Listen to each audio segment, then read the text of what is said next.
Episode 3, The Watchful Eyes. Prince Aster had never felt so alive.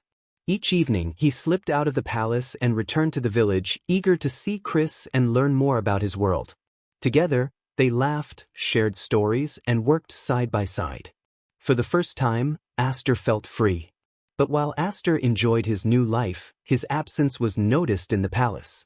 Henry, a cunning nobleman who was always watching, grew suspicious.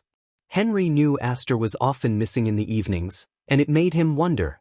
If the prince was keeping secrets, Henry wanted to know why. One night, Henry decided to follow Aster, quietly slipping out of the palace after him. Staying hidden in the shadows, Henry watched as Aster, dressed in simple clothes, walked through the village and stopped at a familiar stall, Chris's stall. Henry narrowed his eyes, surprised and curious. Meanwhile, Aster greeted Chris with a smile. Tonight, Chris was showing him how to carve a piece of wood into a small fish. Aster watched closely, trying to imitate Chris's skilled movements. His hands still felt clumsy, but he was getting better. "Not bad for a beginner," Chris said, laughing as Aster carefully shaped the fish. As they worked, Aster felt an odd sensation, like someone was watching him. He looked around, but the crowded marketplace seemed normal. Trying to ignore his worries, Aster focused on his carving.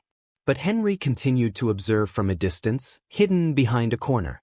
He was surprised to see how comfortable the prince looked with these villagers, laughing and working like a commoner. Henry's mind began to spin with ideas. If Aster was growing close to these people, perhaps Henry could use this secret to his advantage. Back at the palace, Aster felt uneasy, even as he lay in bed. The joy he felt in the village was now shadowed by worry. What if someone found out about his secret life? But thinking of Chris, his friendly smile and kind nature, gave Aster the strength to keep going. He couldn't give up now, not when he was just beginning to understand this world. As he closed his eyes, Aster decided he would be more careful. He didn't know who might be watching, but he couldn't let his curiosity end here. His connection with Chris and the village had sparked something in him, a desire to know more, to be free. And he was determined to protect that spark, no matter the cost.